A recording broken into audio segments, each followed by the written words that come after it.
Badlands. Explain those Badlands. That's a hell of a name.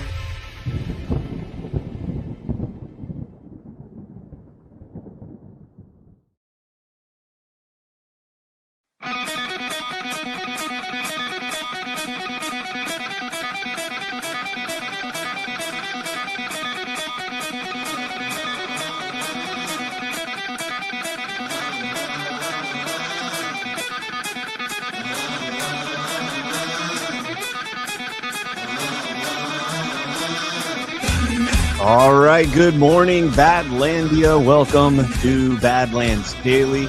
It really feels like the cat with the laser pointer. It's like you've led the cat up to the top of the building, and now you're leading it over the edge.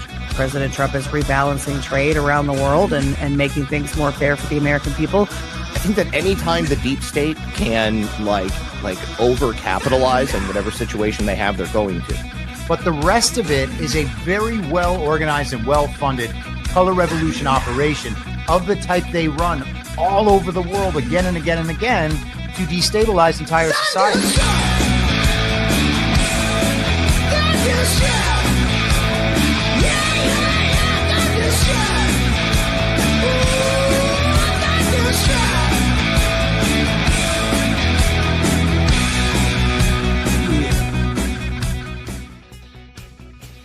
All right, good morning, Badlandia. Welcome to Badlands Daily. It is GART week. Always a great time. They come up so fast, man. Yes, Joined sir. this morning by the one and only Zach Payne. How you doing, brother? I'm doing so good, Brian. So good. I finally trimmed my beard. I just couldn't stand it anymore. I had to get back to closer to skin. Also, I got my YouTube channel back on a Friday. I've actually got 3 YouTube channels now, which is surreal. And let's see, my main one, I still got 260,000 subs, so I lost maybe 20. They also have permanently removed like 200 videos. Did that happen to you? Oh yeah. Yeah. I lost 2/3 of my followers and almost all of my videos, and can't get the channel going, man. Struggling to get a couple thousand views, and it's just I don't know if YouTube, how much it's changed over the last 4 years. I haven't paid much attention to it, so it is what it is. I haven't paid that much attention either. I'm not real clear on what I can say or what's safe.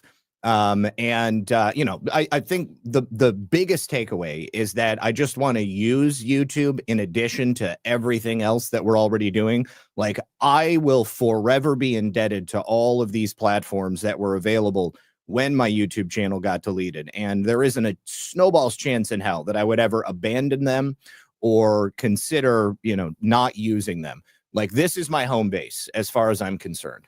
And, I just want to see how I can use that to maybe siphon people over here. I just put both of our YouTube channel links in the chat there. Zach's new one is youtube.com/@realredpill78, and mine is youtube.com/@CanConActual. Did you have to change it to Real Red Pill 78 because they wouldn't give you Red Pill 78? So you still can get to the channel by just doing youtube.com/just redpill78.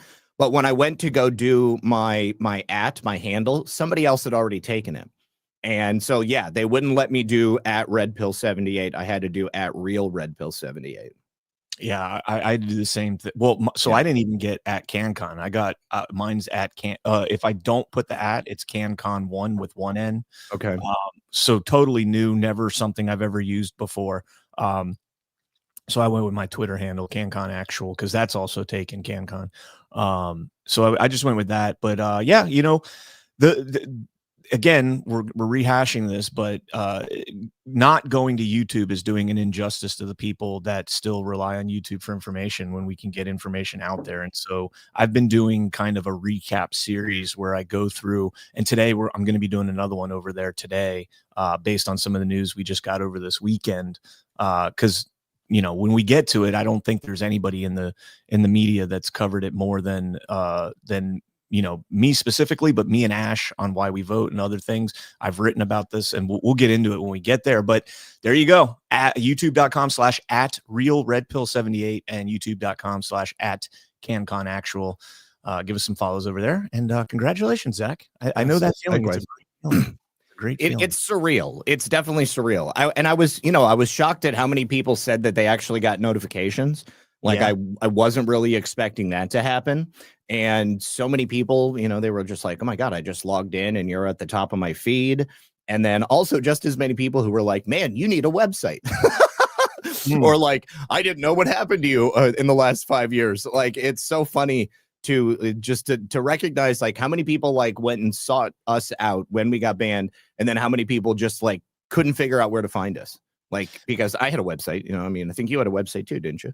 I had a link tree and all that stuff, but I was always transferring over to Rumble. But here's the crazy thing, and this is so good for Badlands too, because there's so many people that followed us on those platforms that have no idea where we went afterwards. Right. We just kind of disappeared, and a good majority probably realized we had Rumbles and all that stuff, but they had no idea we were at Badlands. They don't know what Badlands is because we've never been able to get traction on YouTube, Badlands. Yeah.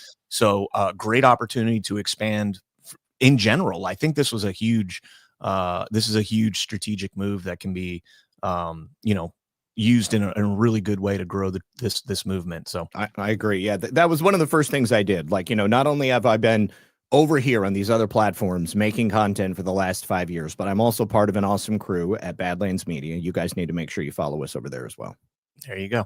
All right, guys, let's get into our sponsors and we'll get into the news. Wear your freedom proudly and celebrate America in style with the Scales Freedom Collection. Scales offers a line of long sleeve performance shirts, buttersoft tees, and hats with ocean-inspired patriotic prints. Every piece is designed to keep you cool, protected, and proud to be an American. Guys, you can shop now at badlandsmedia.tv/scales and enter promo code BADLANDS at checkout for 20% off your next purchase. Right now, guys, Christmas is around the corner, right? And Scales products, most of the products over on badlandsmedia.tv/shop can be, given as Christmas gifts, and fantastic products over there. But Scales, particularly, I'm a Florida boy, so I love, the long sleeve, soft shirts that they're really breathable.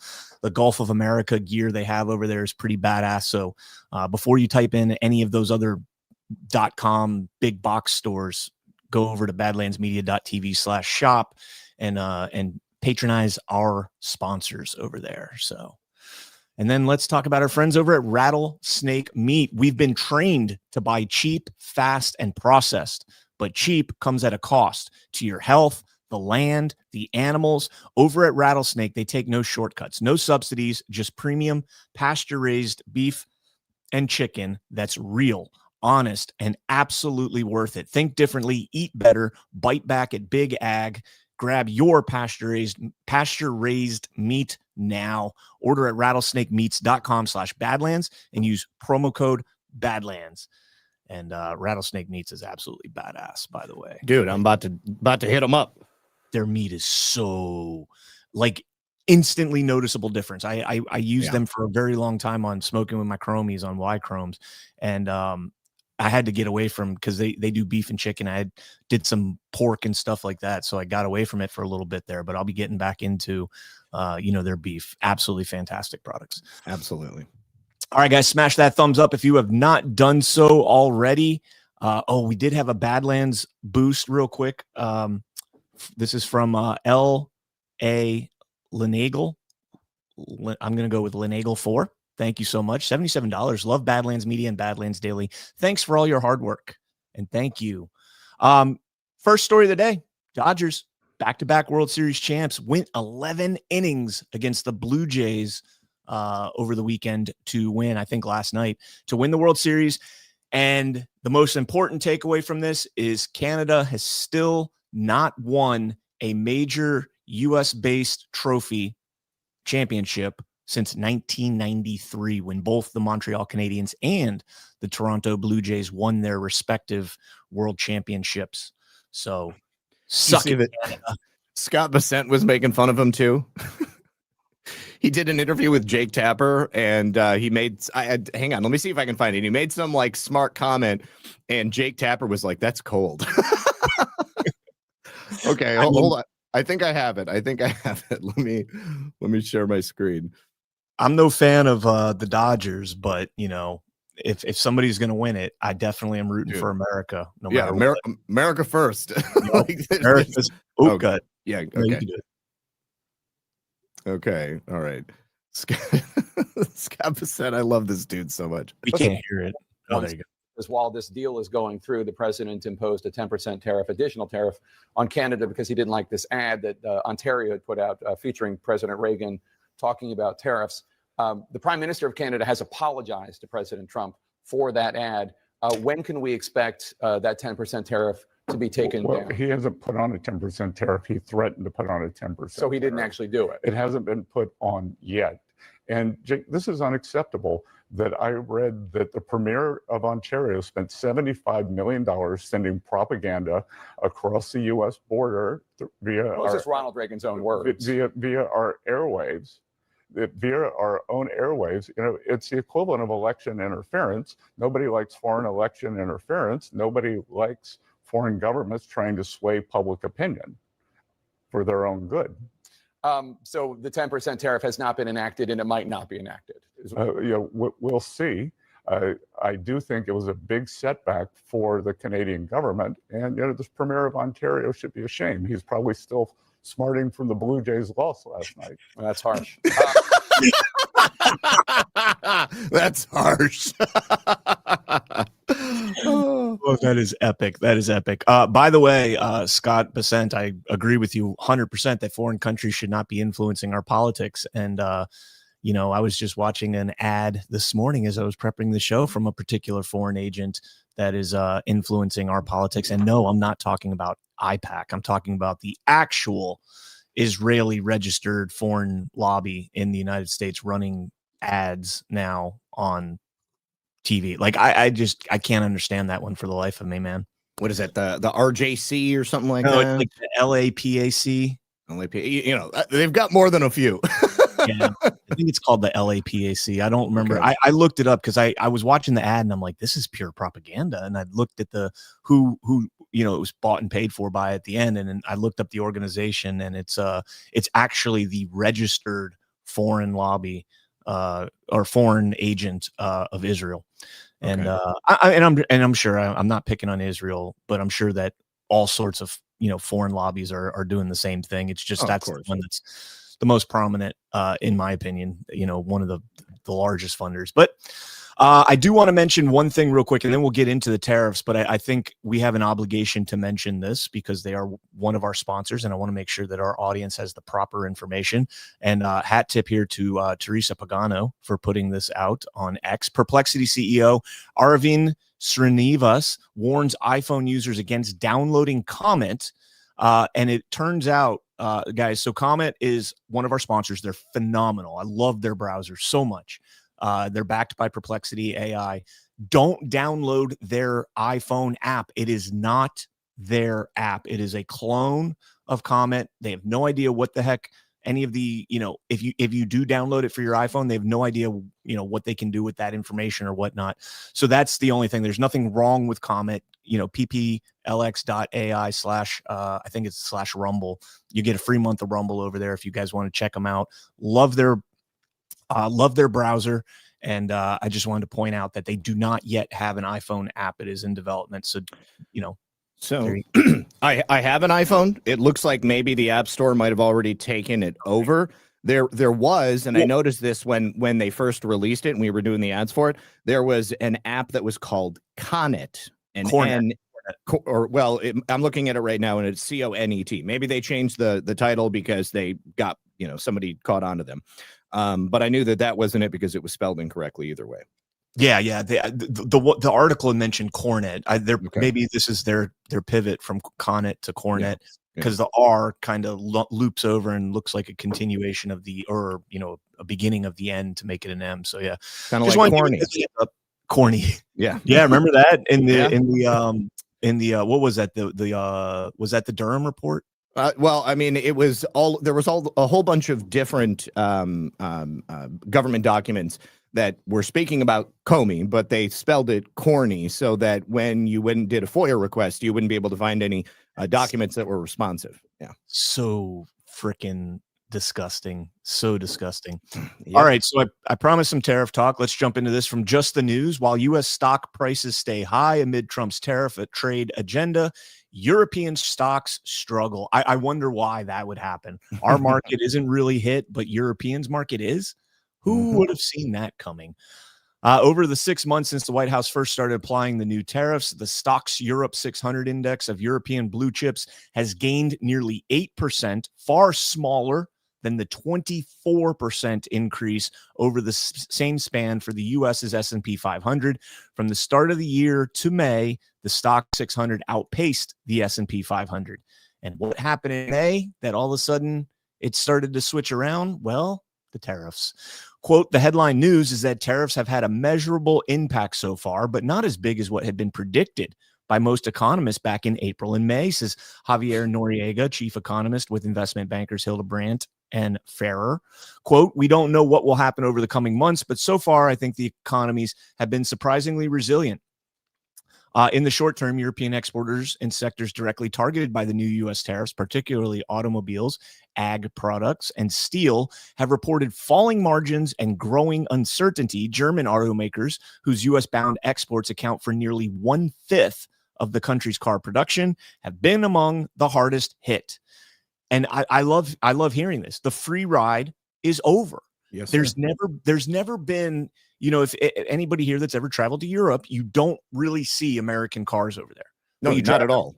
Right. You drive around here and we've got BMW, Audi, Mercedes, Porsche, Volkswagen. Like those are just 5 Germans right there. I think Saab is Swedish. I think we've got, Saab, we've got Jaguar, Land Rover and Range Rover. I mean, we have so many British cars European cars. I shouldn't say British exclusively in our markets. They don't touch our cars. Oh, well, they don't meet our ridiculous, fuel consumption and EPA, environment regulations and all that stuff. No, it's because there's a 10% mandatory tariff on every car going over there. And then there's on top of that, or a VAT tax, not a tariff, a VAT tax. And then on top of that, they're paying astronomical tariffs to bring our cars over here. And we're incentivizing that. The fact that you have this Noriega guy coming out and saying, well, it actually wasn't as bad as we all thought it was. No shit, Sherlock. Anybody with half a brain could have told you that. Well, I mean, you add on top of that the fact that a lot of these European cars are luxury cars, right? And the way the economy has been going the last couple of years, people have put off the necessity of purchasing new cars. If they can get used cars, they're going to go ahead and do it. And let's be honest, there's a lot of vehicles in the United States of America, which means that there is a huge market for used cars. And if you're a car guy, I am a car guy. Okay. I love cars. I love learning about cars. I love looking at technology. How do you drive a Subaru? No, I'm just kidding. Well, I also have like a project car. Okay. I've got an old Mercedes from the 1980s. Okay. And so it's like something that I've worked on for the last couple of years. And it's just kind of like, a weekend driver if I need to drive down the coast. But you've got all of these cars that are just like waiting to be picked up, and you can get them at auction. You can get them from private dealers. I mean, there's just all kinds of different options. If you don't need a new car right now, then there's no need to buy a new car right now. And cars, by and large, nowadays are extremely reliable when compared to a lot of things, So I've got a car from 2021, and that is my daily driver. Okay, don't need to buy another car. Also, who wants the headache of getting a modern day a modern day rate on their loan? Okay, I mean, would you rather have your old loan with 1.5%, 2%, or would you rather go with a 7, 8, 9, 10, or maybe 16%? Do you use credit cards at all, CanCon? I do, but I pay them off every month. I do too. Okay, so I've got one that I got years ago, and I use it for a couple of different bills so that I can increase my credit rate. If anything happens, I need to get a loan, I can, but thank God I don't need to. But I get advertisements for cards all the time nowadays, and I'm like, the lowest that I've gotten in the last 2 years in terms of a APR was 16.5%. 9 times out of 10, they're like 23%. Like nobody would pay that. That's extortion rate. Nobody would pay that unless they absolutely had to. It's ridiculous. And it's such a sham because they don't actually have those assets on hand. It's No. like our entire financial system is a facade. It's a fiat currency that it's not even a fiat currency anymore. It's a digital currency that they just tell you how much money they actually have, and you buy it on that. You're just sending digital code back and forth that is supposed to be representative of that type of cash. If they ever had to get solvent on something, they would absolutely get destroyed on this. But meanwhile, they're able to charge you 23% for being able to lend you a little bit of this digital code that they're sending back and forth.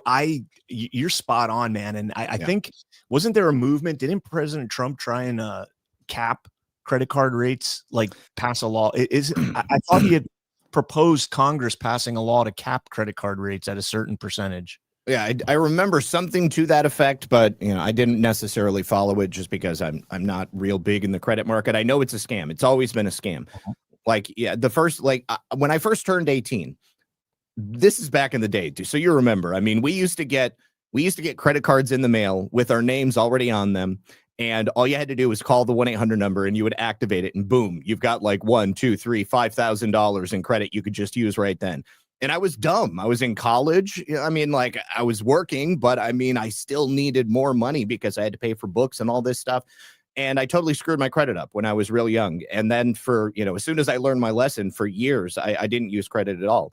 And it wasn't until like we were planning on trying to buy a house that I got my credit back into shape and started using it effectively. Real quick, New K's in the chat says, I have to disagree that our cars are more reliable today. Our cars are significantly more reliable today. However, old cars are infinitely more easy to work on and fix and repair than today. Like, you got to have a degree in engineering and computer science in order to fix cars today. But back in the day, I mean, I could do an alternator or a carburetor. I could, I mean, a lot of this stuff you could do right in your front yard. Now you got to take the whole damn engine apart to get through all the EPA regulatory shit that's on top of the engine, your fuel rails and then of themselves. Anyways, I'm with you. I think cars today are more reliable, but old cars are way easier to work on. So as long as you're within your warranty period and you get the proper maintenance done on it, the car is, going to work. But they're also designed to fall apart at a certain point. But this is one of the reasons I have a 1985 Mercedes, is because it's all mechanical and I can do all my own stuff. If we do have some type of an EMP or a world-ending event, I can drive that car straight into Mad Max Thunderdome and I don't have to worry about anything. All right, let's jump into this truth post from President Trump here. Next week's case on tariffs is one of the most important in the history of the country. If a president is not allowed to use tariffs, we will be at a major disadvantage against all other countries throughout the world, especially with the majors. In a true sense, we would be defenseless.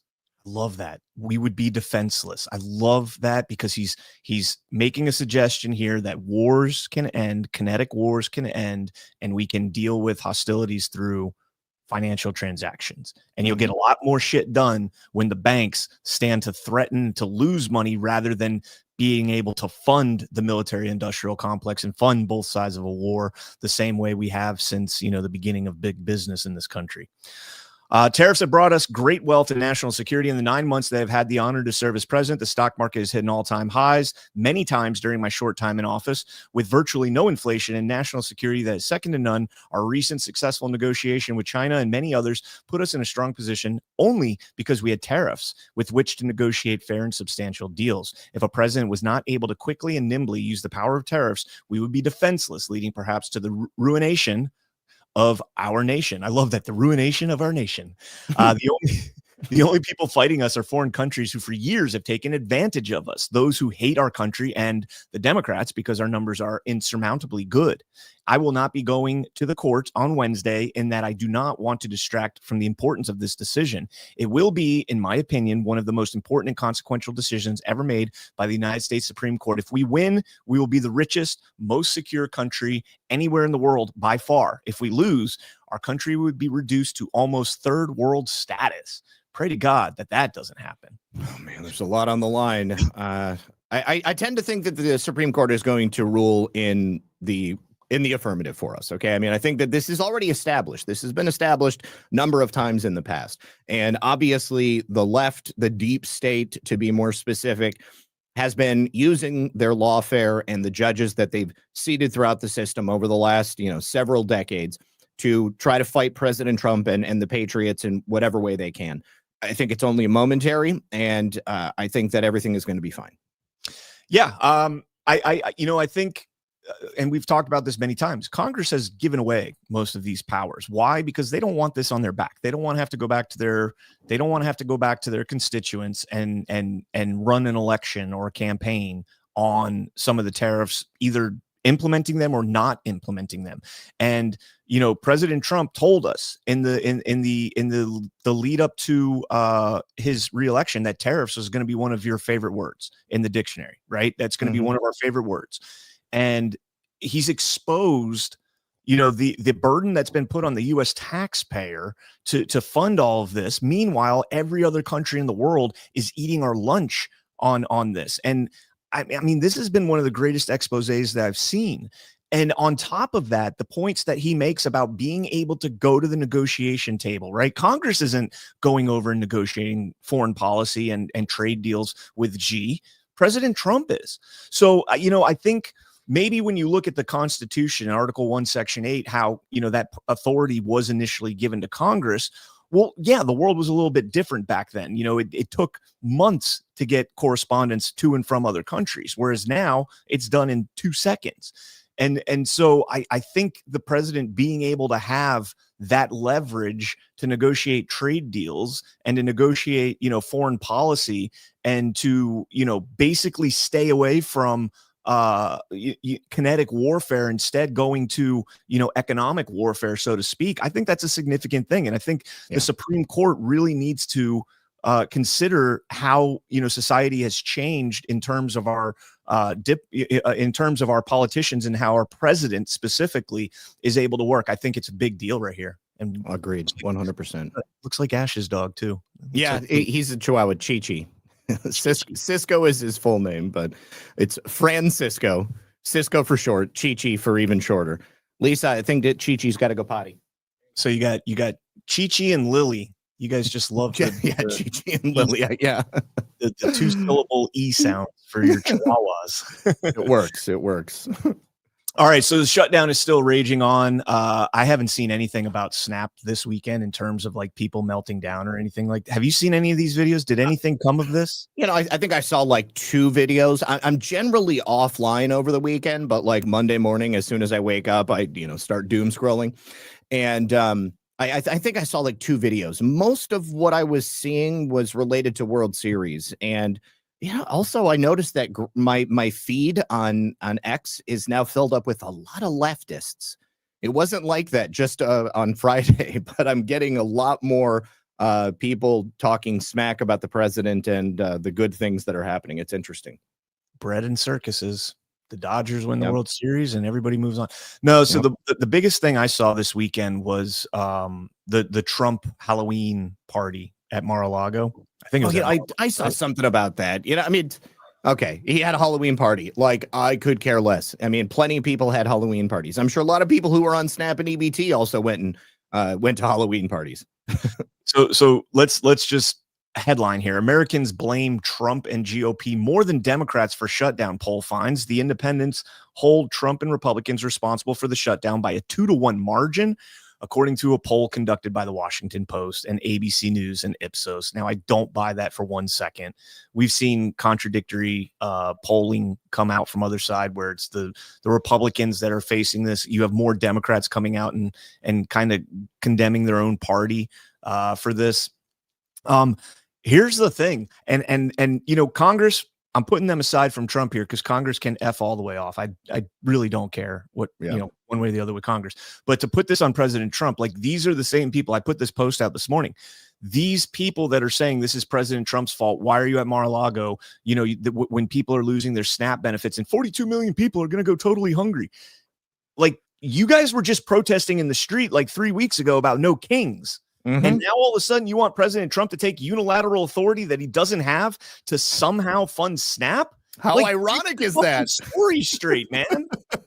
It's so funny. I've been saying the same thing. Like, okay, so you were protesting President Trump, calling him a king. And now, because other people that maybe should not be receiving SNAP, and then also plenty of people who should are not going to receive it as a result of a congressional shutdown, you want President Trump to take on the powers of what is essentially a king. Sure, Jan. It had to reach the level where you got a report like this before you could actually say something. And the Mar-a-Lago stuff over the weekend, same thing right there, right? Yeah. Trump's at a party with Jeanine Pirro and look at all these half-naked women. Well, it's a Great Gatsby party from the 1920s. If you think that was bad, you should have seen the flappers back then. Yeah, no doubt. I mean, period appropriate costumes, like go figure. we all kind of, we think about our our ancestors, and we kind of think like, oh, these were good, pure people. No, not so much. They just didn't have the means of spreading the debauchery the way that we do now through social media. But yeah, man. Yeah. If you think that's bad, you should check out Berlin circa 1933. Oh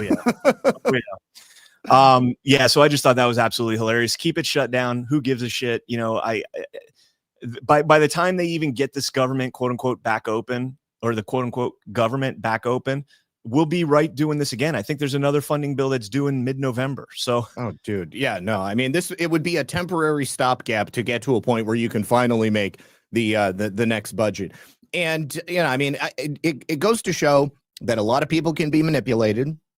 A lot of people are either dishonest or disingenuous, and even more people have a fundamental misunderstanding of the function and structure of government and how things are supposed to work. In terms of the polling, like polling is one of the most manipulatable things that you can possibly use to send messaging to the general public.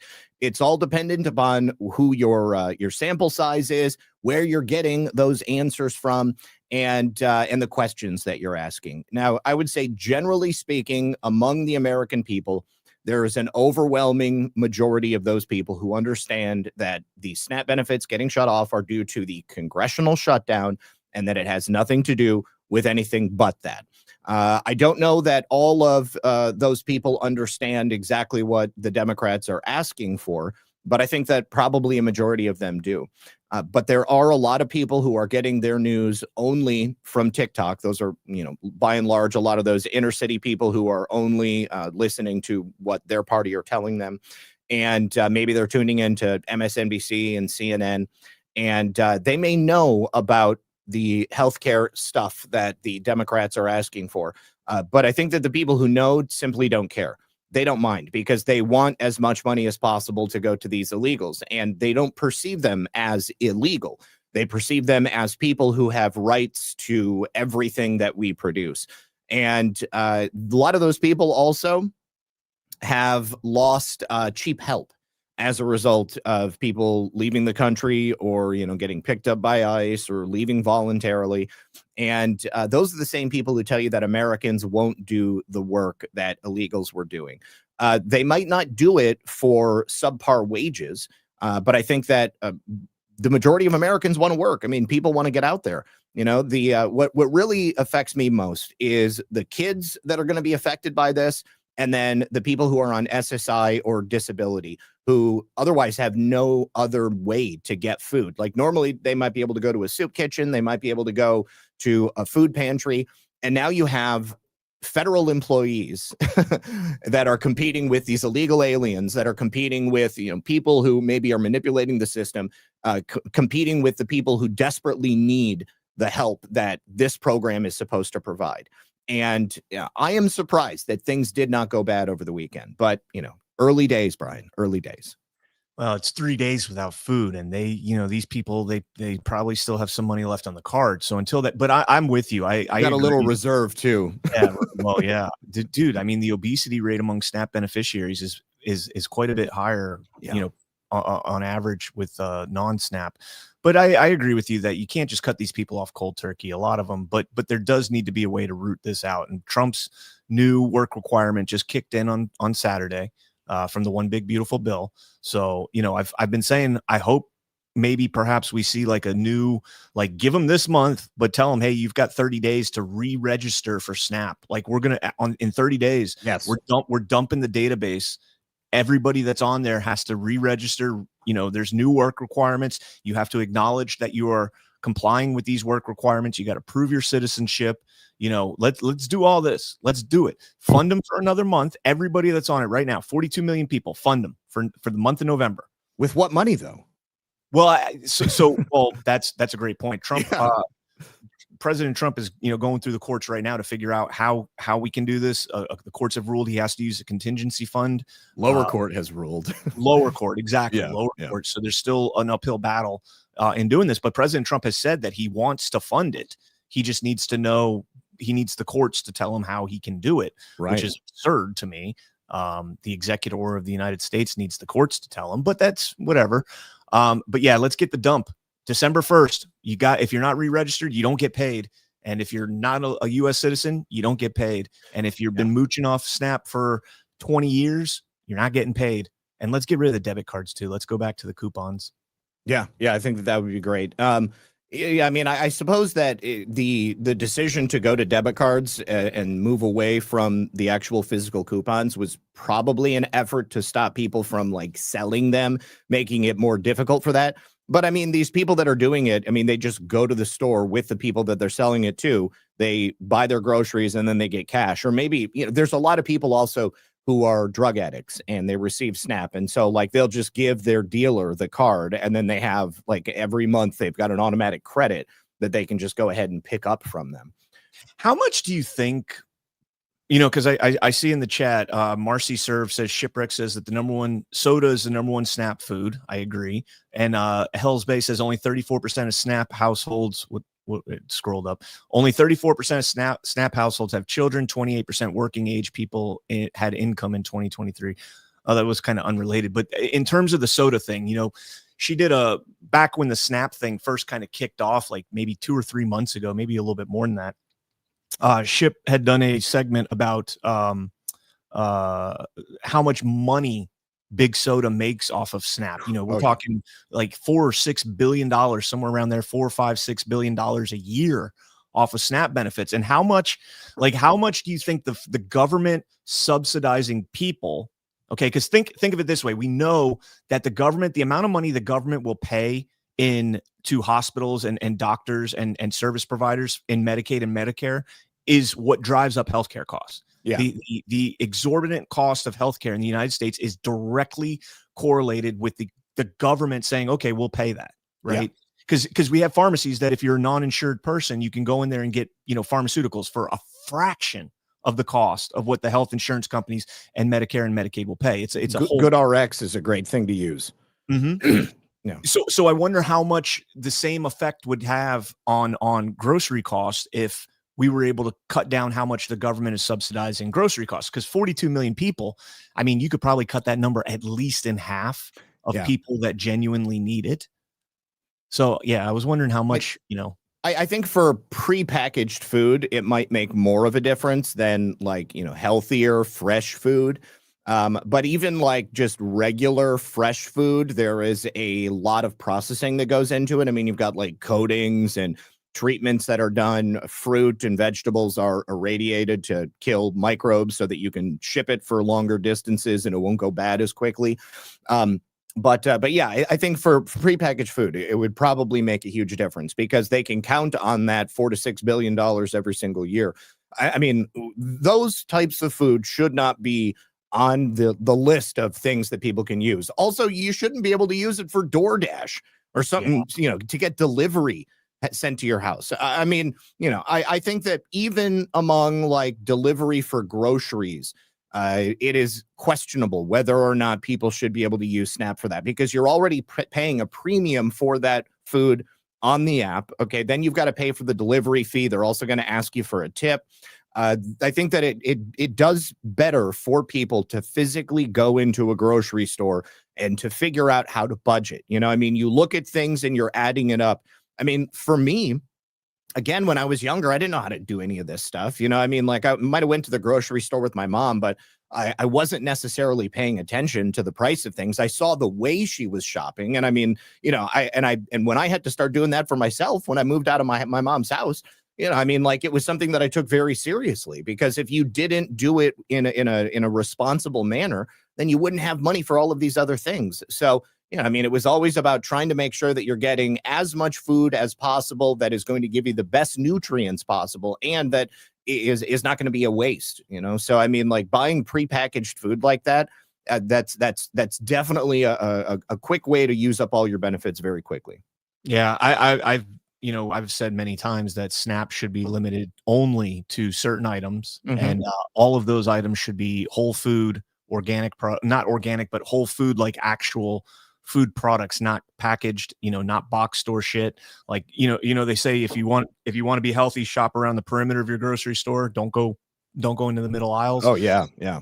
That's pretty much what it should be. Fresh produce, milk, eggs, cheese, meats, and that's about it. And only certain meats. I don't think they should be buying ribeyes and fillets and lobster tail and all that. But anyways, so we'll see if the panic comes out. I do want to point this out real quick. We were talking about the tariffs. Emmanuel Macron's approval rating drops to a historic low. This is so embarrassing. Emmanuel Macron is now France's least popular president in the past 50 years. But that's deceptive because they've only done this polling for 50 years. So he could be France's least popular president ever. His approval rating right now is at a staggering 11%. 11%. 1 in 10 French people like Emmanuel Macron. And this is in line, actually, with his direct predecessor, former boss Francois Hollande, who hit 11% in 2016, shortly before announcing that he would not seek a presidential term. An Ipsos poll released earlier this month put Macron's approval rating at 19%, so a little bit better, but still pretty bad. Europeans' pessimism over their leadership appears to be on the up. Keir Starmer's approval rating lies slightly below 20%.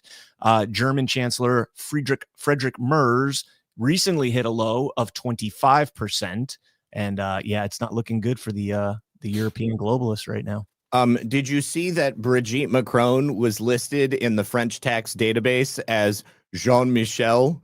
No. Yes, she's listed with a man's name as a legit? man in the French tax database. Yes. Now they're saying that somehow hackers must have gotten in to do it. But this is I'm pretty sure this is part of the defamation case that the Macrons brought against Candace Owens and these other French journalists. I mean, let's just be honest. Proving your biological gender and sex is the easiest thing you could possibly do.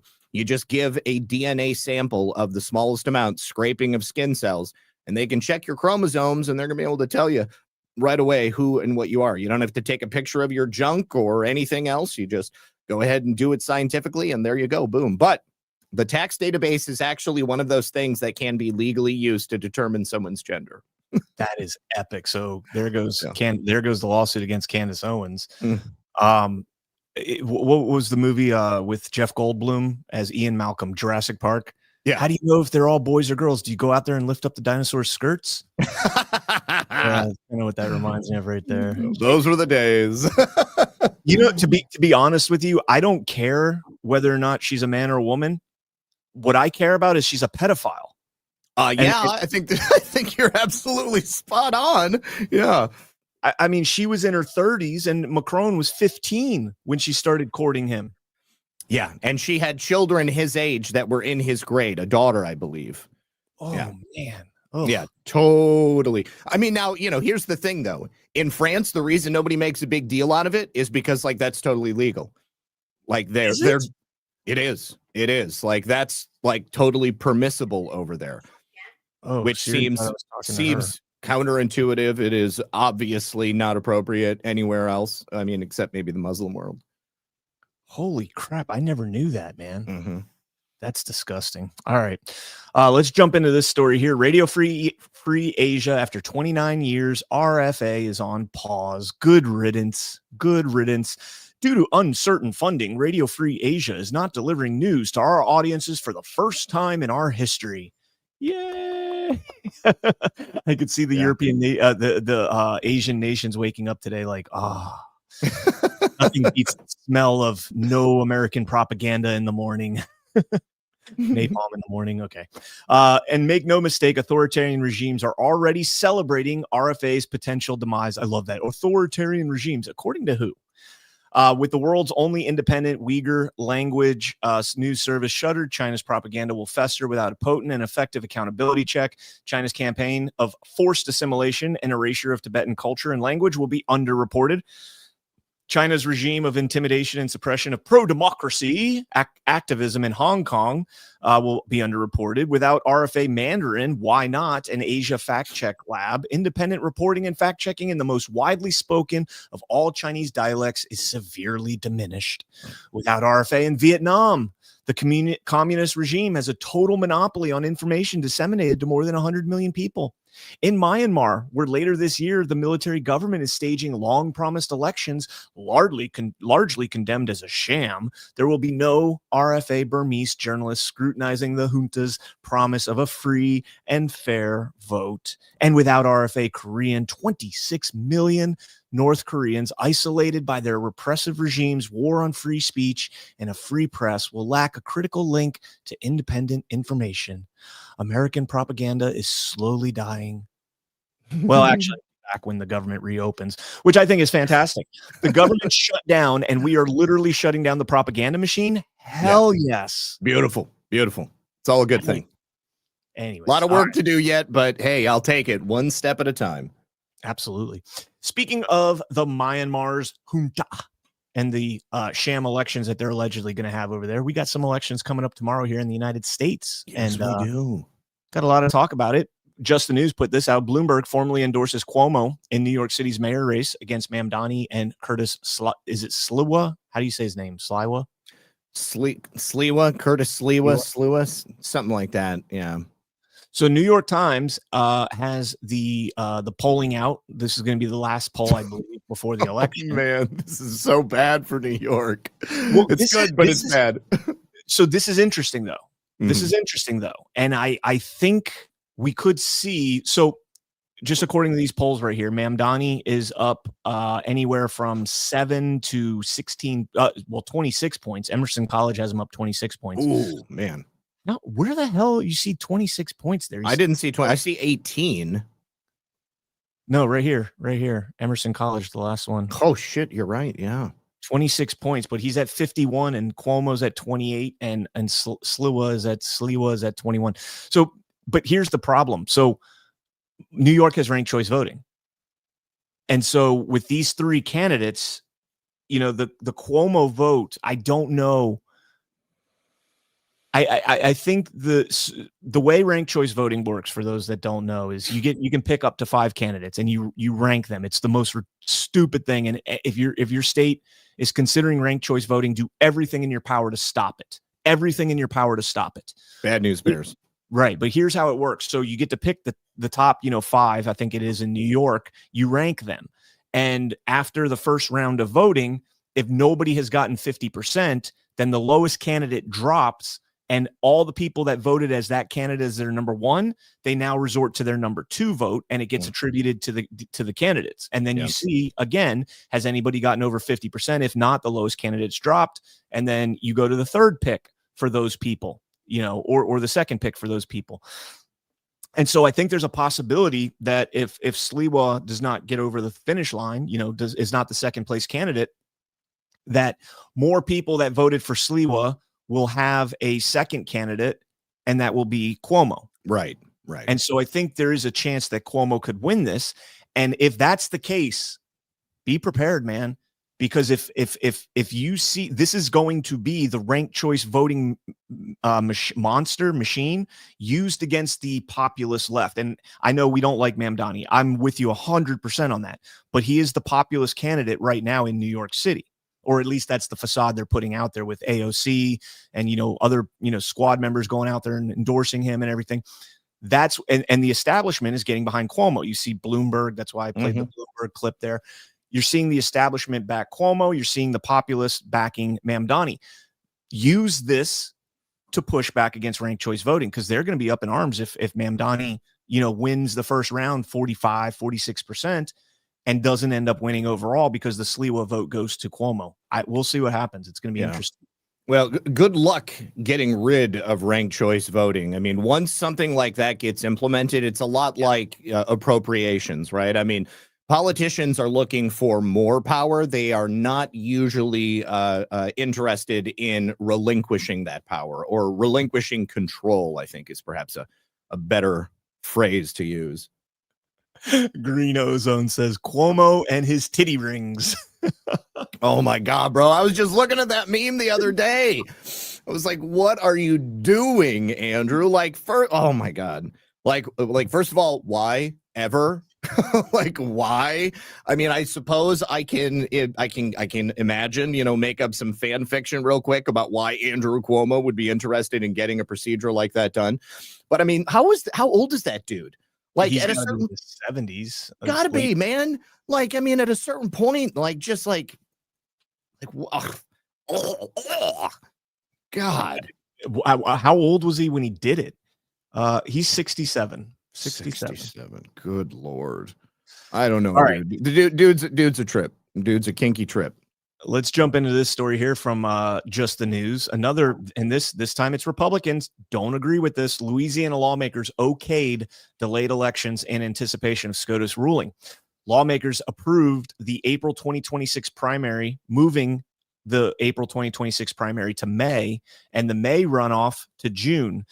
Candidate qualifying will be from mid-January to moved from mid-January to mid-February, and this will give lawmakers a short window to redraw the districts if the Supreme Court rules before the end of the year, and gives Republicans a chance to redraw them in their favor. Again, you know, you call this out. You got to call balls and strikes, and you got to be fair in calling balls and strikes. I don't think moving an election, you know, a month down the road, kicking the can so that you can try and get a SCOTUS ruling kind of rushed in and redraw lines, have enough time to redraw lines in order to, you know, make it better, more appealing for the GOP. It is what it is. Elections, you know, you can't, you know what, am I making sense on this, or am I being? No, you're making sense. I mean, we can't have double standards, right? I mean, if this was Democrats that were doing it, we would be crying foul. So yeah, I think that it's a little unsavory, although of course it is going to give theoretically Republicans an edge. But I mean, they just redrew the districts in Ohio. I mean, I haven't heard of anybody else planning on holding off on their election so that they can get this done. I mean, everybody's kind of expecting that it'll just get taken care of next year. So then the 2026 midterm will have these redrawn districts. But, you know, I mean, I got to be honest, Brian, one of the things that has always annoyed me about Republicans is our almost slavish dedication to rules and decorum. I feel like we are at a point in the modern age where politics is transparently dirty, and there may be a lot of stuff happening behind the scenes that we don't know about. But it seems to me that the left and these deep state acolytes are perfectly willing to do whatever they need to in full view, 100% sunlight, to give themselves an advantage and to manipulate the system as much as they can. You know, I mean, I don't know how comfortable I am with what was just described. However, I know 100% that if the Democrats had the opportunity to do it, that they would. Do you?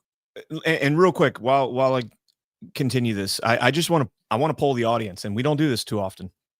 If you guys think that Louisiana moving the election back a month in order to allow SCOTUS to ruling and to redraw district lines, if you think that is okay, put a 1 in the chat. If you don't think that's okay and disagree with it, put a 2 in the chat. I'm curious to see kind of how our audience feels about that. You know, we do tend to have, I don't want to call them blinders, but kind of a partisan outlook on things. And we root for things that our party or our side of the aisle, not necessarily our party, we root for things that we do that benefit us. But then, you know, if the shoe was on the other foot, we'd be up in arms about it. So initial votes coming in, it looks like it's pretty balanced. I'm seeing 1s and 2s. It's pretty even. So that's interesting. I would say it leans more towards 1s, or, you know, not being okay with this is a little bit better. Okay, so somebody in the chat just said, Steph says NYC does not do ranked choice in the general. So, yes, they do. And yeah, because Cuomo's a Democrat, isn't he? No, so they don't do it in federal elections. They do it in primaries and special elections, and the mayor race is considered a special election. Okay. Steph, you're not wrong on that, because they only do ranked choice in certain races. And I played with the AI models this morning all over on that, because I wasn't clear if they do it for the general as well. But in mayoral races, it's considered a special election in New York, and they do ranked choice voting in that. Okay. So I could be wrong, and if I'm wrong, then the AI machines screwed up, and I checked on 2. So yeah, it's just Brian. It's just one round. Plenty of shills pushed Cuomo. Oh, okay. It's not just one round. Hold on, let me double check this. Is the New York City mayoral race tomorrow? If they vote on it one time. They took a month last time. Oh yeah. They only vote one time. You put all your choices on the first ballot. That's it. You don't get to re-vote or anything. But I thought you said that if one of them has to hit 50% in order for that threshold to be broken. Okay, here we go. Okay, so hold on. It says the New York City mayoral race is not using ranked choice voting. The general election for mayor employs single choice voting, where the candidate with the highest ranked choices own. See, I got a totally different answer, where they said that the mayoral race is using it because it's considered a special election. Okay, well, that's kind of even shittier then. Okay, so it was used in the primary. Process continued until one candidate achieved a majority. Okay, so they use a hybrid ranked choice model. Yeah, they only use it for the primary. Will be decided by a simple plurality with no runoff required. Well, in that case, I don't know if the Cuomo vote is playing is going to be worse for Mamdani or for Sliwa. I think that. God, all right. Well, I don't know, dude. Well, thank you to. I'm going to predict it. I think that Mamdani is going to win, and I think that it will be spectacularly bad for New York in so many different ways. I mean, obviously, New York is already not in great financial straits, and I sincerely hope that the federal government follows through on defunding everything that they possibly can to New York, because we know that the money is going to be used for, leftist and Marxist pet projects. There's already a ton of people, like people with money, that live in New York City that are leaving the state, and they're trying to figure out some place to go. I've seen a lot of stuff recently about the exodus of the wealthy from New York because they believe that Mamdani is going to win and that they will be taxed out the ass. Now I am deeply confused. All right, so I guess I'm going to go with that they don't use ranked choice voting. Although, like I said, I had two different LLMs that were saying it does, but this is why we're not there with AI yet. We are not there with AI yet. All right, let's jump into this article. Got a lot of election news since tomorrow is an off-cycle election day. From Center Square, 41,000 Wisconsin voter registrations don't match their driver and ID database. There are more than 41,000 voter registrations in the state without matching DOT records such as a driver's license or identification card, nearly double the total from 2020. The data is required by the HAVA, Help America Vote Act, but the Wisconsin Institute for Law and Liberty, was denied further information from the databases to verify what the specific discrepancies were. So far, they found 11,174 registrations without a driver's license number, up from 4,885 in 2020, and 24,733 cases where a name does not fully match the Wisconsin DOT information, up from 15,000 in 2020. Now, they make it a point to say they're not saying these people voted illegally, just that they're in the database illegally. But of course, there's some of them likely voted illegally. Undeniably. I mean, like, if you've got the opportunity to have illegal ballots cast, chances are 100% that at least some of them will. And I think that Wisconsin is one of those states where we've obviously seen some hanky-panky going on in the past. And there's a reason why that stuff exists. I mean, they don't create loopholes so that they can't be used. All right. I'm still hooked on this ranked choice. Mhm. Ranked choice voting. I want to be 100% sure because now I've got contradicting. In tomorrow's mayoral race. So let's see. And final answer. See, I'm asking here, and it says yes, New York City will use ranked choice voting in tomorrow's mayoral primary election, but it's not a primary election. It's not a primary election. And let's see what it says. The upcoming mayoral election tomorrow is a general election, not a primary. In New York City, ranked choice is used only for primary and special elections. The general election for mayor, including the one tomorrow, uses a first past the post voting system where the candidate with the most votes wins, even if they do not get a majority. Okay. So maybe are they going to use Mamdani then? Just put the shoe on the other foot, like flip the whole script around. Are they going to use Mamdani? Are the Cuomo establishment folks going to use it to put ranked choice voting into the general elections as well, saying that Mamdani didn't get over 50% of the vote, so we should have had ranked choice, and then Cuomo would have got one. But yeah, interesting. So yeah, hat tip to Steph for pointing that out. Thank you. I tried 2 different LLMs this morning, and neither one gave me the right answer, and then good old Google did. So let's check out this clip again. More on elections. This is Joe Rogan and Elon Musk talking about elections and illegal immigrants and all sorts of other fun stuff. And if you are just like, but what is the purpose of allowing all those people into the country? It can't be. I wouldn't imagine that anyone in their society supports this. Well, let me explain. So because you mentioned, for example, how much, say, Hillary and Obama have changed their tune. From prior speeches where they were hard-nosed about not letting in anyone who's a criminal into the country, having secure borders, all that stuff. So why did they change their tune? The reason is that they discovered that those people vote for them. That's why they want the open borders. Because if you let people in, they know the Democrats let them in, they'll vote for Democrats. Yes. If you allow them to vote. Which they're actively they turn a blind eye to illegal voting. Well, California literally doesn't allow you to show your license. California and New York have made it illegal to show your photo ID when voting. Thus, effectively, they've made it impossible to prove fraud. Impossible. They've essentially legalized fraudulent voting in California and New York and many other parts of the country. There's no rational explanation that I've ever seen anyone give as to why that would be the policy.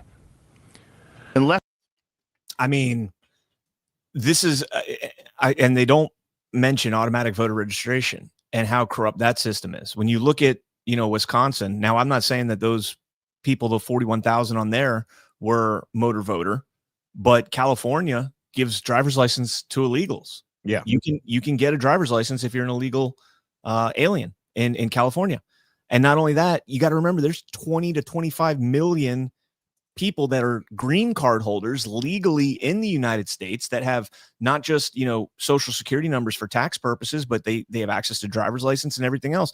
Mm-hmm. Are they being registered in automatic voter registration? Anytime you engage with a government entity, one of these bureaucracies, you're registered to vote. Unless go ahead. Well, in Wisconsin, you can't get a driver's license if you're an illegal alien.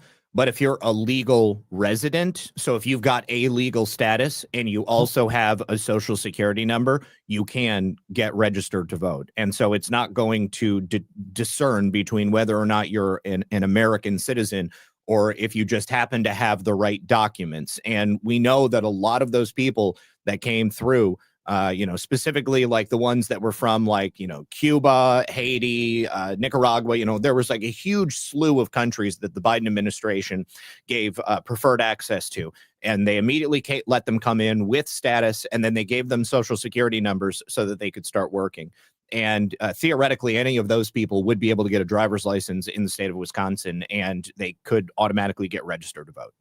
Yeah, spot on. That's something we've talked about for forever on this. So, and then we got this story from The Guardian. This came out over the weekend, but if you've been watching Why We Vote or even Badlands Daily, I think we've mentioned it on here before, you know that this has been going on for a very long time now. Trump Justice Department seeks 2020 election records from Georgia County. And again, this is nothing new, although now it's Harmeet Dillon. So Ed Martin sent this letter. August.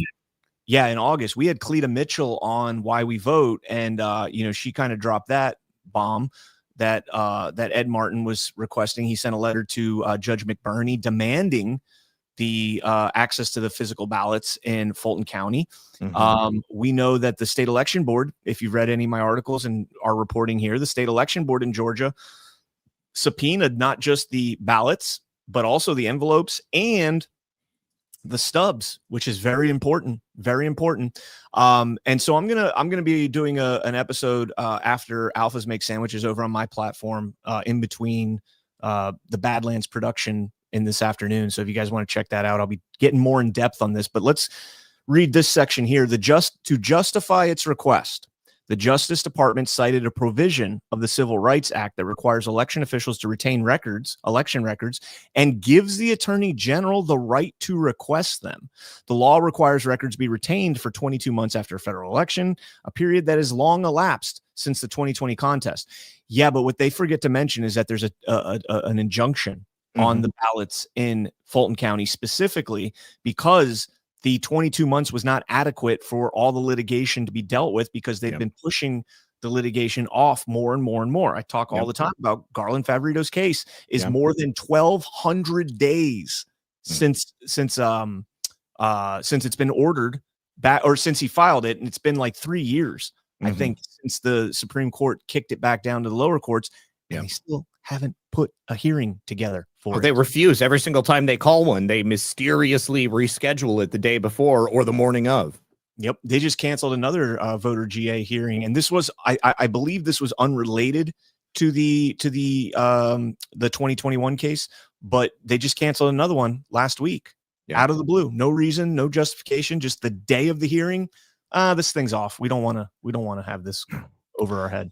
So, I mean, personally, I'm fine that happened, because it, theoretically, those records have, been forced to remain there. But we all know that they're not in their original form, and that there is major problems. I mean, when they did the recount, they had to come up with a bunch of stuff out of thin air. And now with the Department of Justice coming in, both the weaponization and civil rights, they will force access to that stuff. And I think that it's exactly what is needed, because it's going to force action at the federal level. 100%. It says the department also needed the records to comply with two federal statutes, the NVRA, the National Voter Registration Act, and the Help America Vote Act. And then I love this part. Justin Levitt, a law professor at Loyola Law School, said the federal statute that allows the Department of Justice to request election records requires the department to provide a basis for requesting them. That was absent in Dillon's letter. The basis is, I mean, the basis is that, like, what Garland Favorito's uncovered in voter GA with the subpoena in the state election board uncovered in state election board complaint 2023-025. Are you kidding me? Just because it's not in the letter, I see, that's the kind of semantics they use here. It's not in the letter. It doesn't have to be in the letter. Well, I mean, it's also like already in the statute. The Department of Justice can demand access at any point. And they don't have to say, hey, we specifically want access because of, X, Y, and Z. Like, I mean, they can come in and demand access at any point, and it needs to be granted.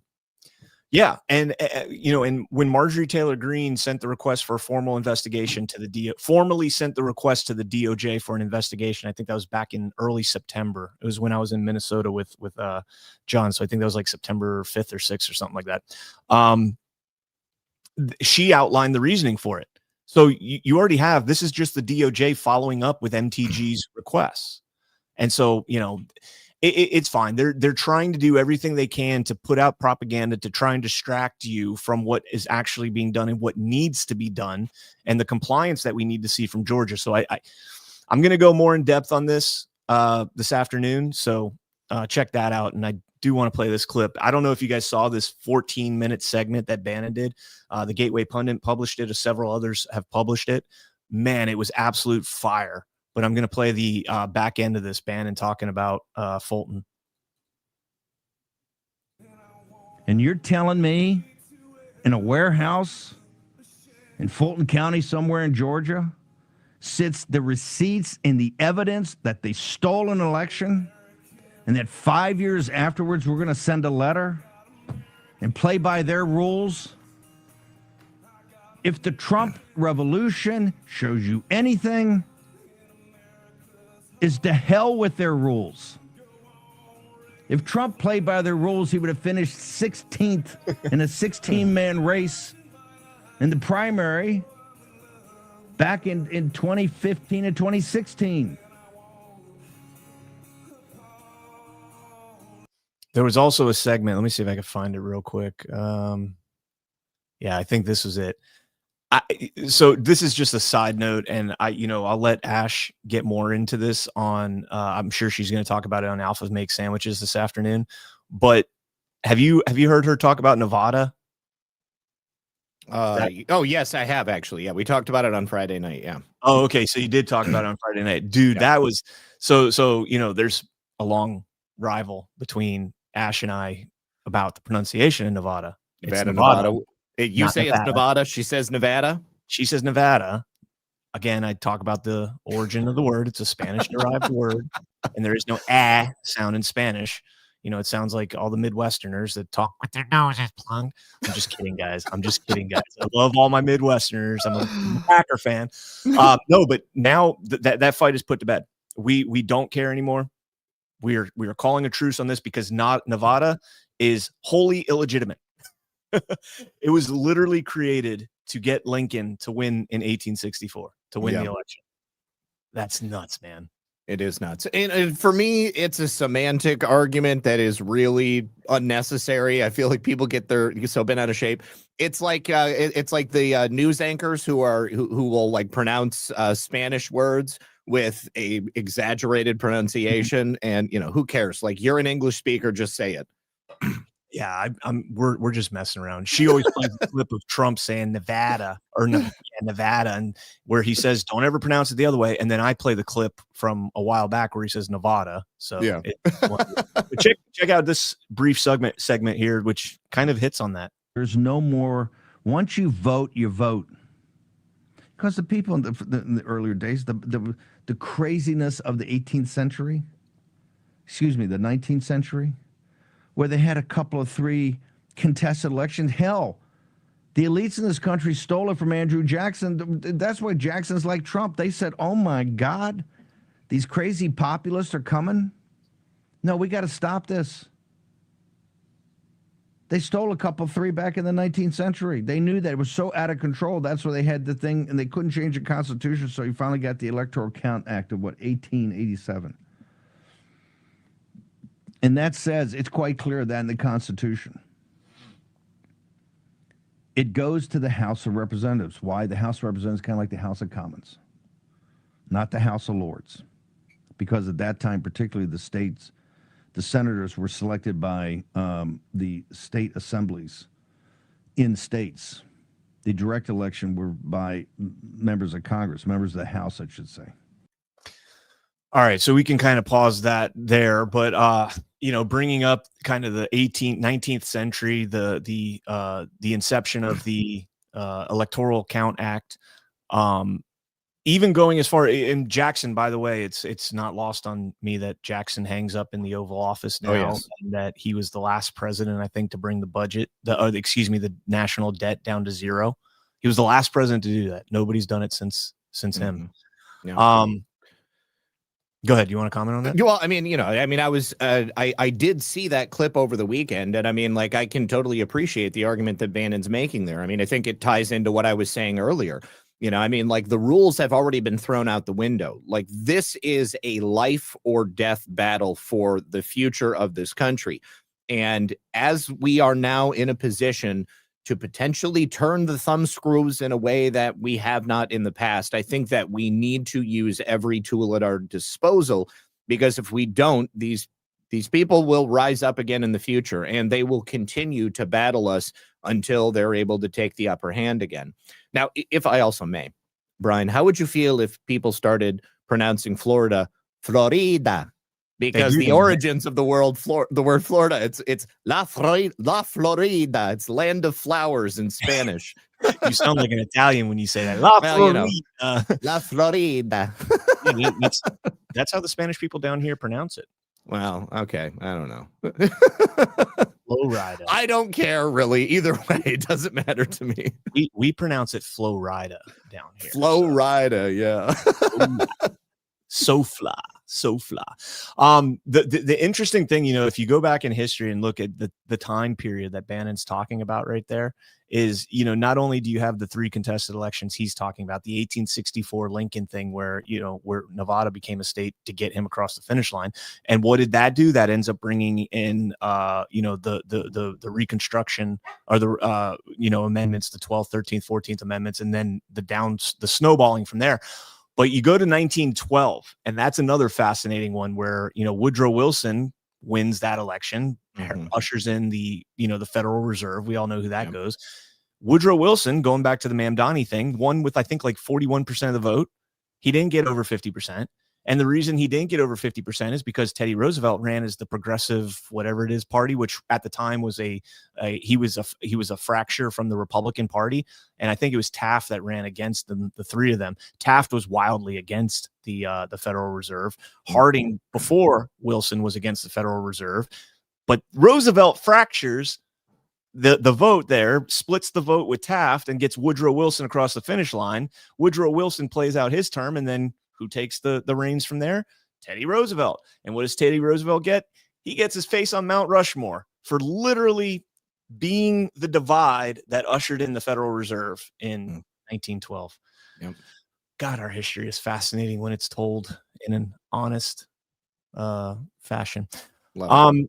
Let's play this clip here. Gavin Newsom getting out in front. He's going to rebrand the Democrat Party in his campaign then. Watch. I'll show you why. It sounds like you're predicting a big night for Democrats. Yeah, I am, and for obvious reasons. I mean, this is a historically unpopular president. His policies are even more unpopular than the president himself. In every core category, he's underwater, and he's a guy who promised to make us wealthier and healthier. We're poorer and sicker. Across the board, people are starting to realize that not only is our coffee more expensive, their beef is more expensive, but the cost of an automobile is more expensive. Since he became president, the cost of utilities, all the things he promised to solve day one, he hasn't solved. So, okay. So Newsom's out getting out in front of election fraud apparently now, even though he literally is in like the election fraud capital state of the maybe the entire world. Rivaled by Oregon with universal mail-in ballots. And maybe Illinois. Illinois is probably up there too. California is a huge offender. Oh, big time. Not only that, they're also well, Illinois might be worse in this regard, but they're one of the worst gerrymandered states in the country. Oh, yes. Actually, you know who's worse, but you got to do it as a collective is New England. New England is the worst. Yeah. They don't have not one single Republican representative in all of New England. Not one. That's insane to me, considering, I think New Hampshire's like 45% voted for Trump in the 2024 election. Yep. And I think the worst state was Massachusetts, which was like 20%, 25%, something like that. How do you not have any GOP representation out of their 20, I think they're 21 or 26 electoral votes? That's crazy. Decades of corruption and mob rule. Yep, 100%. But this is where Newsom this is how he's going to rebrand the party. Mark my words. When he runs in 2028, which he will, this is the rebrand. It's not playing. Why is it not on that one? That will come from the Democratic Party, and when does that messaging process begin? What should that vision be? What should the positive alternative message be? You to deal with the Donald cards Trump? that are dealt. You deal with the situation at hand. I mean, right now we have a crisis of democracy. This guy, it's no longer the rule of law. It's the rule of Don. He's testing every theory. He's pushing boundaries that are unprecedented in U.S. history. By some estimates, a third of all the court decisions he's completely dismissed. What do they mean by some estimates? That's either a fact or it's not. Yeah. But yeah. Based upon my private and independent polling, I've determined by some estimates that President Trump is effectively taking over the country. Did you order U.S. Oh, wait. And then we got to pull it back up. Yeah, we will. I haven't decided to play it yet, but the way that stupid thing goes there. Did you see the reporting? So I played this report on Friday, I think, on here. There's a woman out in LA that's reporting on Newsom's annex in Sacramento that he's building, or that not that he's building, but that they're building on the Capitol. State government, yeah.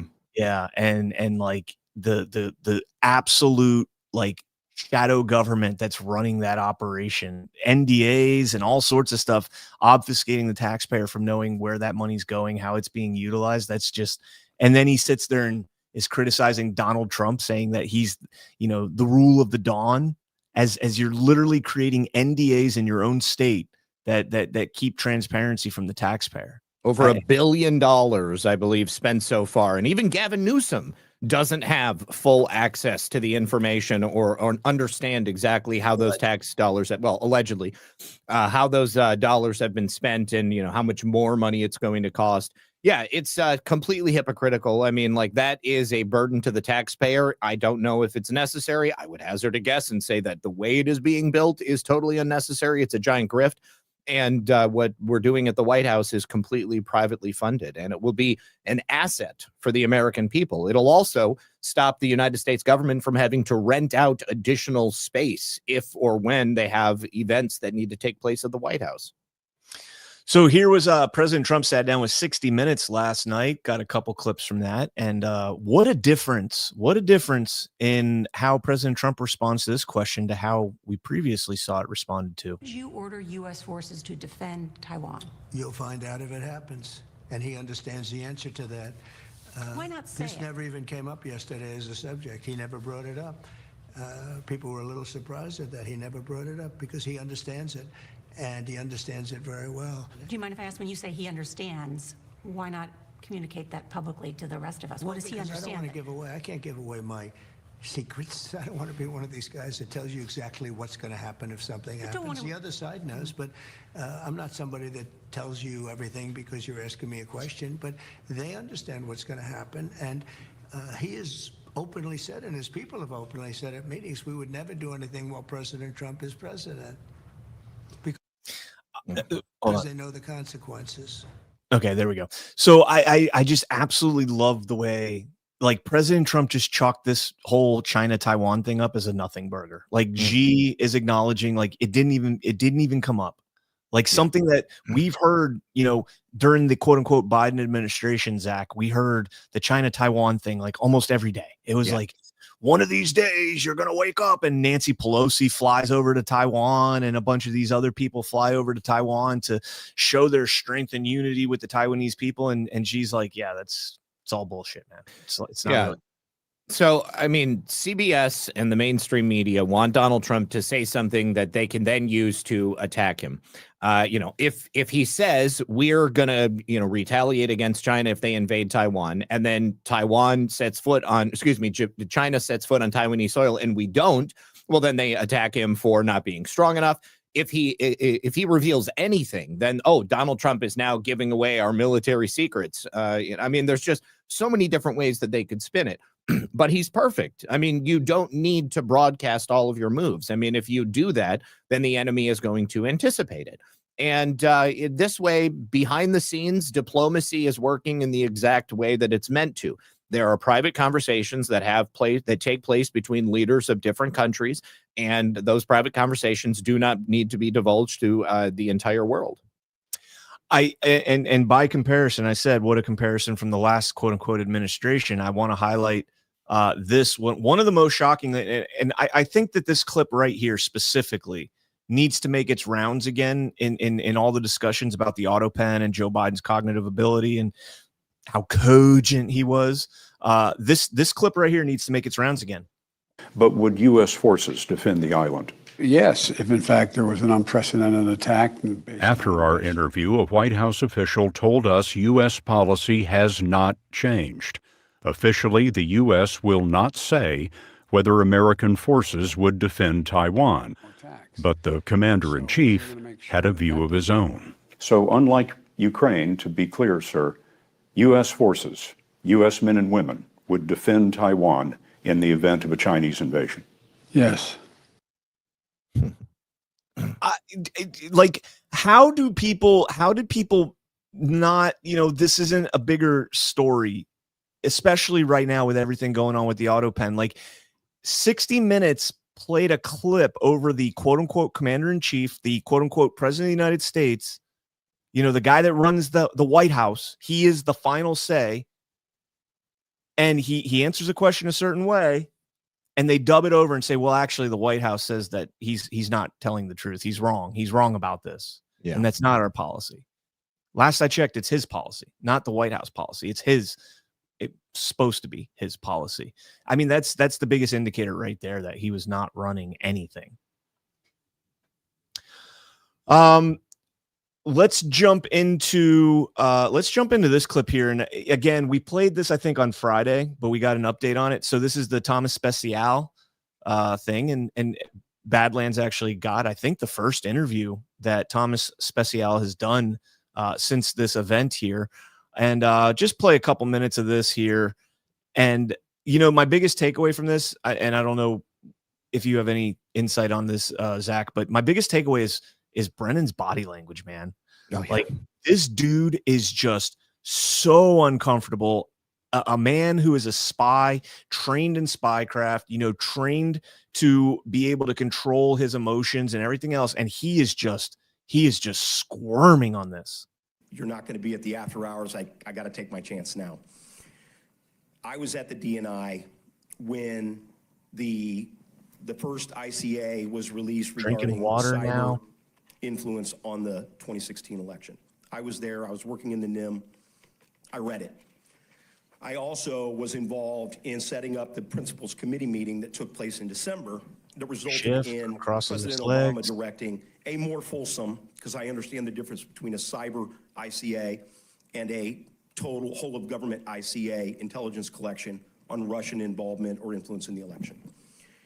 And I noticed immediately in the ICA, the second ICA, because I had access to the classified ICA, that there were statements in that ICA that were not supported with the sourcing that was associated to the ICA, specifically that that Putin had directed the action and that Putin had, that the Russians were actively trying to support President Trump instead of just sow chaos. Your question. My question. There was an email that went around from General Clapper to Here yourself he goes. and Oh, Hayden. shit. I'm sorry, not Hayden. That's right. Yourself and Comey, etc., that basically said we all got to get on board with this, otherwise it isn't going to work, basically. And I think that email puts everybody in the crosshairs. I would like to hear what your justification was for supporting the dossier that was known to be false being used as source material in the second ICA. I don't know who put you up to this. Nobody put me up to this, sir. I'm here on my I don't know own. what role you played or who you are, but it's a bunch of bullshit that you just passed on. The emails are clear, sir. Bullshit. The emails are clear. Bullshit. The emails are clear. The second question. No, I think we're going to go. Is the Look, you can look. We can talk about it. Talk about it in the reception. No, we didn't say that. Oh. You said it was likely Russian disinformation. No, we did not. We said yes, it. you did. No. In that memo, Read the says letter. that. I'm ignoring. Okay. And I just like, I know I'm going to get Look at how uncomfortable he is, dude. Oh, yeah. No, you're done. Come on. All right, we're going to go You're over done. here. This is disinformation. Let's go over here for a question. Thank you very much. Appreciate it. Good evening. And he can't wait to get another question. So a new video was released, and again, John and Chris interviewed him on Saturday on DPH. So I would, definitely go and check that out.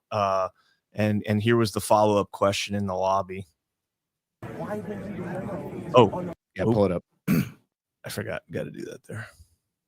Why didn't you do on the Hunter Biden? Why? Because and you misrepresented that. We never said it was disinformation. We said it was Russian influence operations, which is what they do. There's a big difference between influence operations.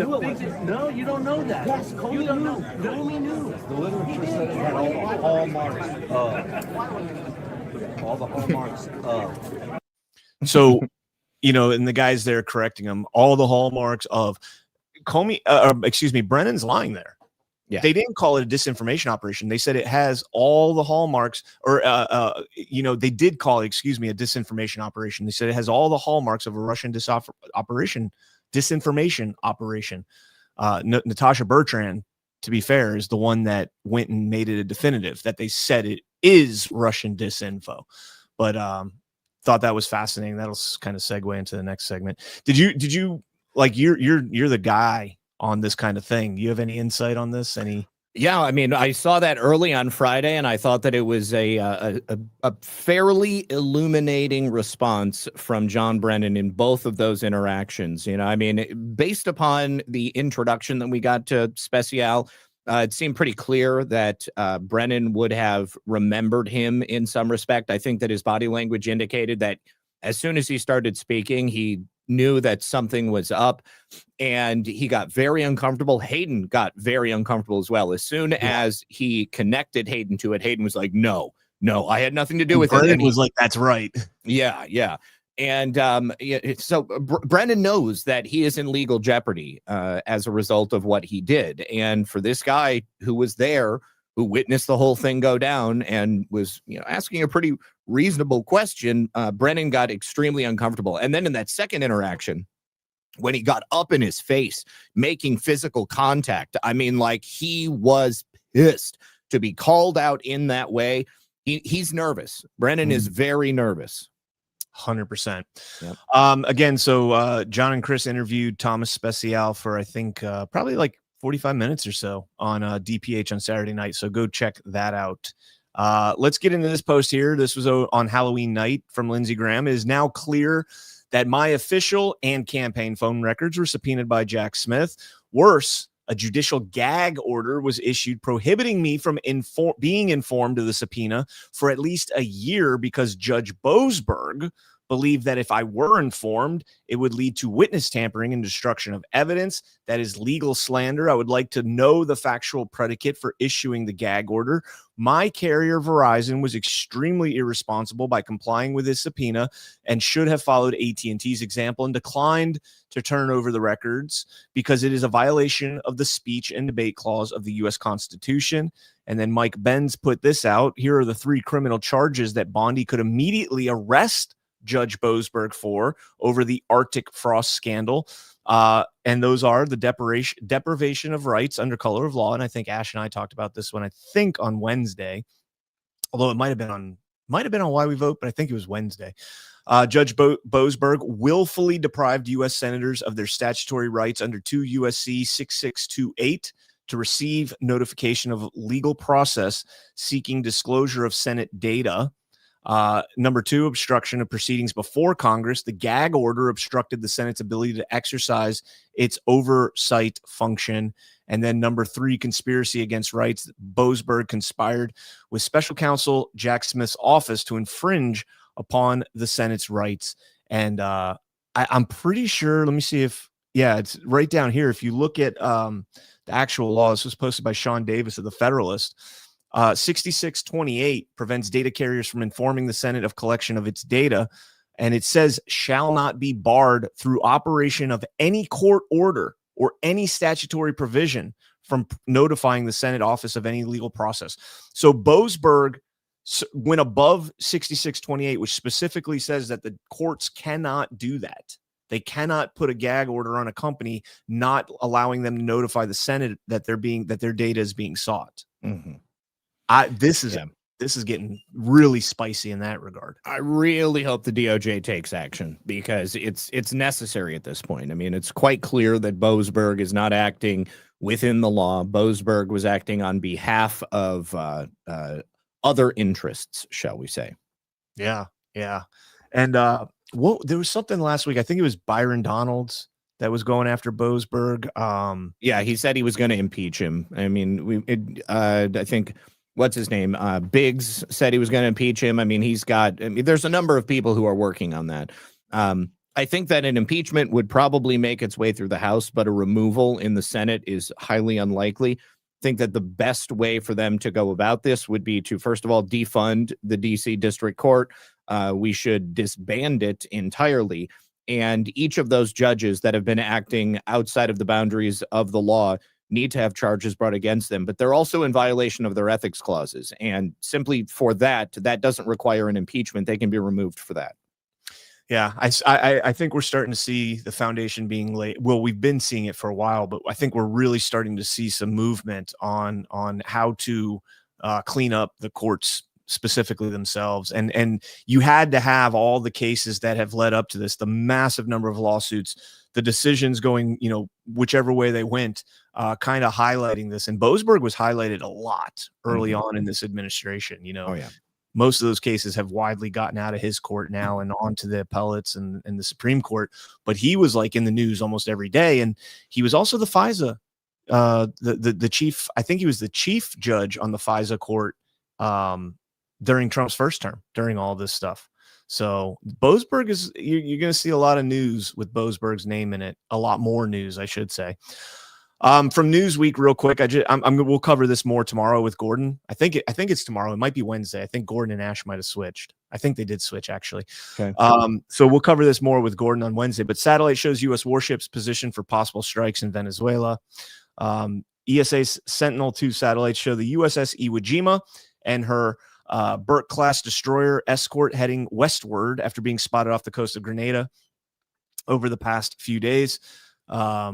The warships are now approximately 124 miles from Venezuela's La Orchilla Island, Orchilla Island, I think it's pronounced, home to one of the country's key air bases and radar facilities, and within immediate operational range for amphibious or precision strike missions. The USS Gravely recently completed a 4-day stay in Trinidad and Tobago, where before departing on Thursday. During the visit, U.S. Marines conducted joint exercises with local defense forces. Venezuela has called this an act of aggression, while the U.S. officials insist they're just there for counter narcotics operations.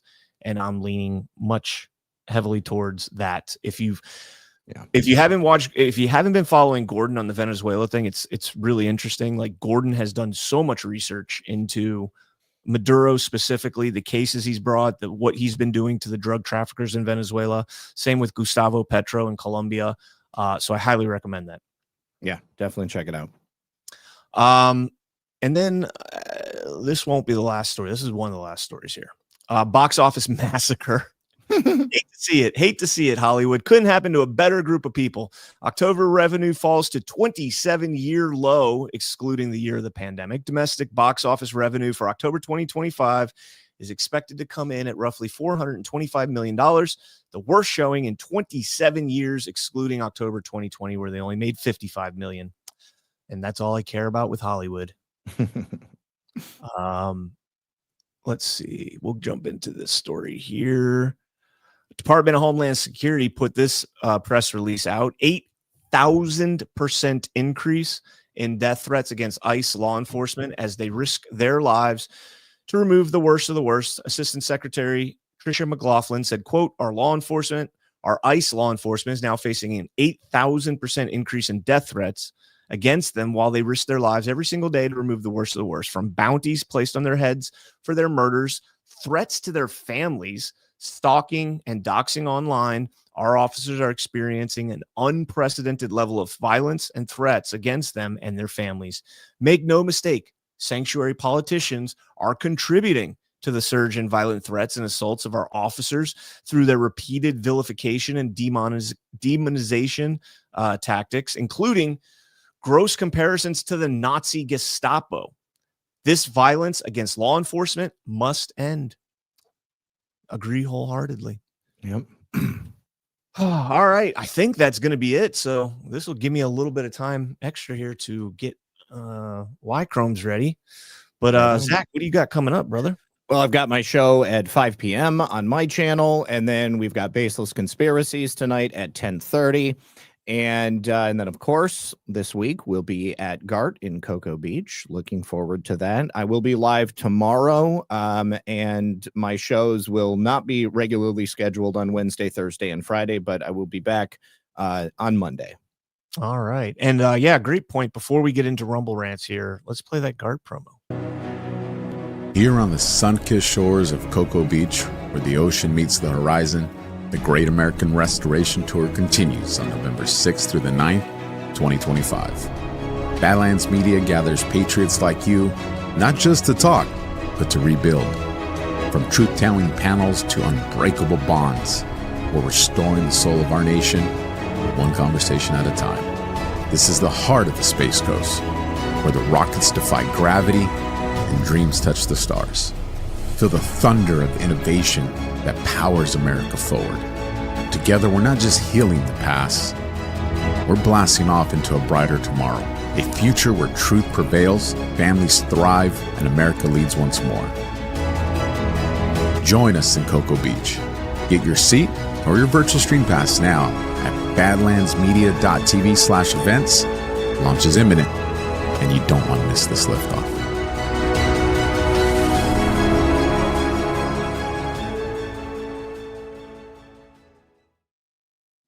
All right, GART 10, Cocoa Beach.